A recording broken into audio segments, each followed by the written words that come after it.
What up, YouTube? Flying Speaks back for another video. Last night Smackdown taught you something. I want to make a few comments on this, just the way I saw it. First of all, I think it was a good show, primarily because my man The Rock came through. He's kind of saving y'all. Like y'all don't understand, a lot of you Cody people, that this is why this dude is what they wanted for WrestleMania. Him and Roman versus Cody and Roman. I don't care about whether or not you think Cody has a story or whether or not this is a long-term thing or whatever. No, this is why. Because look at what this dude can do. Do you understand The Rock just doing when Roman Reigns asked Rock to acknowledge him? The Rock doing this and looking at that Joker in his eye before he actually went in and acknowledged him. Just that look is more compelling than anything Cody Rhodes did.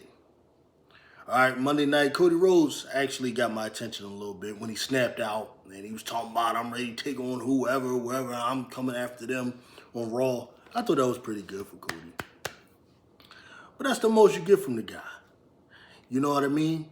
He's just beloved for whatever reason. I guess Dusty Rhodes' son. I get it. Dusty was my man. Gold Dust's brother. I guess those are the things a lot of y'all care about. But The Rock just showed why him and Roman is the real story. It's the real story.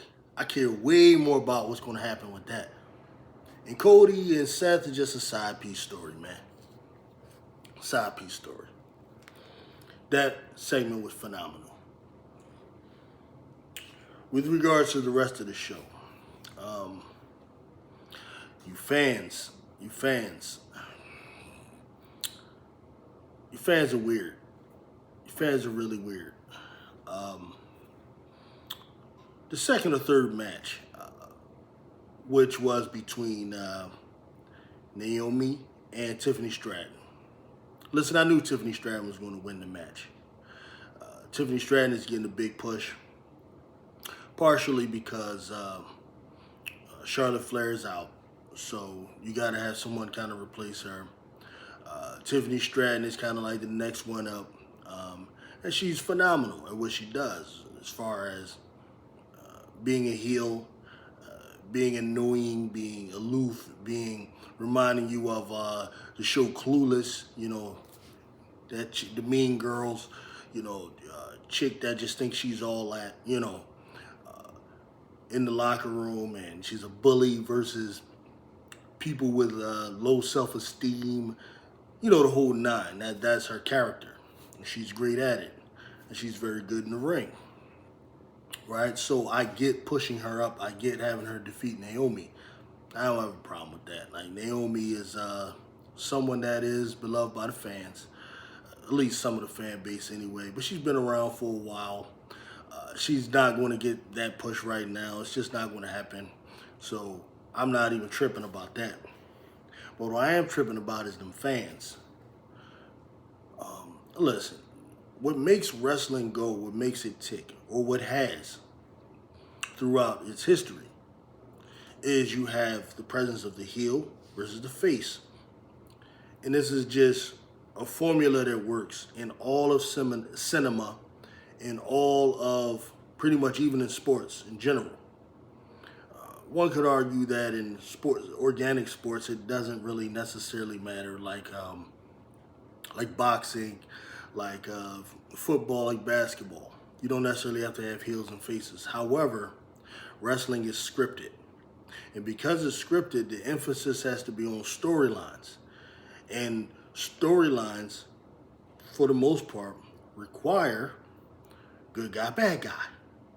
Okay? Now, what's happening is you have a fan base now that just didn't get the memo. They don't understand that, okay? It's possible to have a heel who's good at what they do. You appreciate what the heel does,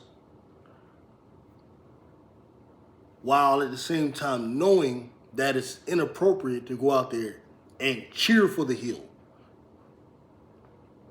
Like, you literally now have the character like this here that you're going to destroy because you don't get that. That girl's not a face. That girl is a heel. You can appreciate what she does, like me. I love a good heel. Some of my favorites heels of all time: Roddy Piper, Jesse the Body Ventura, Superstar Billy Graham, Nature Boy Ric Flair, Arn Anderson. I could really go on. But Mark Henry, when he did his heel runs, one of my favorite runs ever. I can appreciate a good heel. But what must be understood is that there's a show being presented. There's a show that's going on. It's more like a Broadway play being done in front of us. And the crowd actually has to be part of this particular show in order to make it work. When you're cheering a heel, it kind of messes up the show. And it can also mess up booking, which ultimately messes up the characters. Why? Because when you cheer and cheer and cheer and cheer and cheer and cheer for like a heel, like a Tiffany Stratton, for whatever reason, what happens is now the bookers don't know what to do.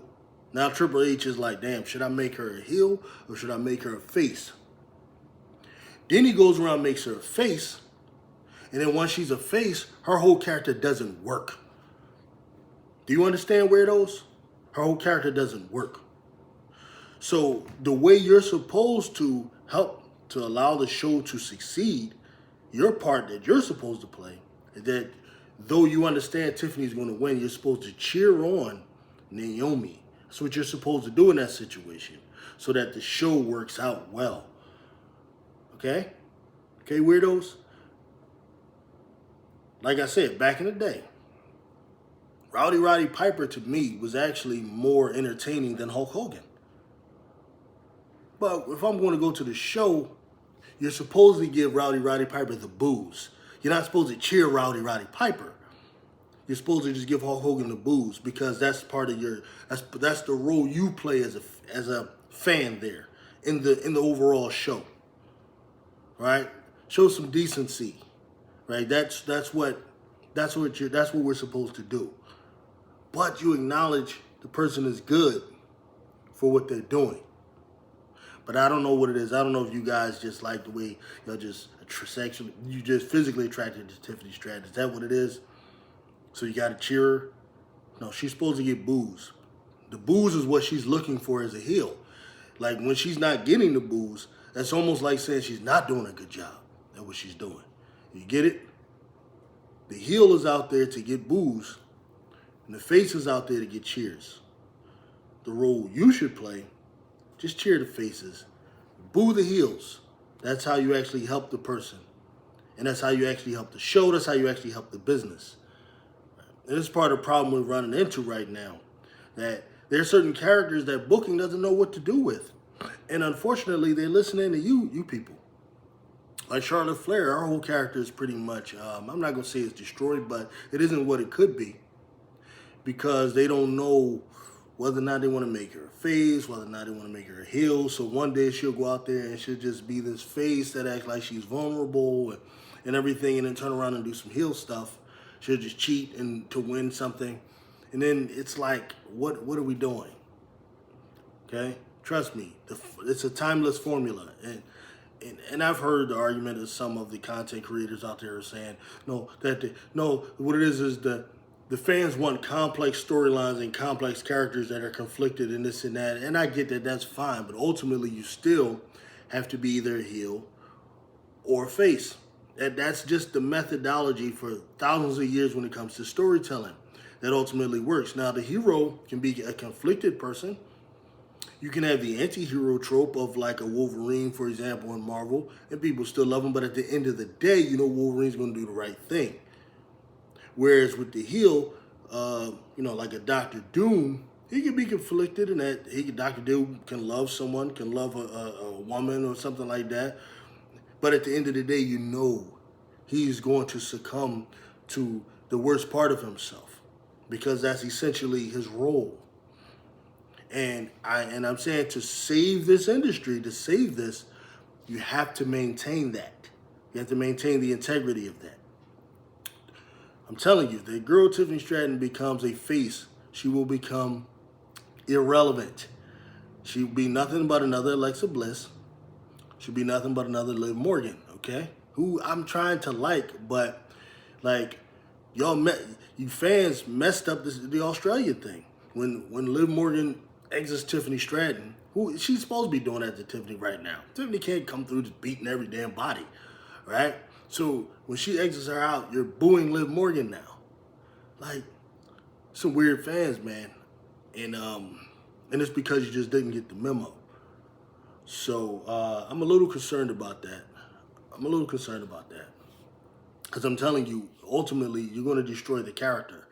You're going to destroy her by doing all this cheering. But I am happy, man, that they're going to do the bloodline thing, as I said before. They're not going to go along with it because they know there's nothing you can really milk with the Cody thing like that. There is no real beef between him and Roman for real. They're trying to create it, but the real story is going to be what happens between Roman Reigns and The Rock. That's going to be the real thing, man.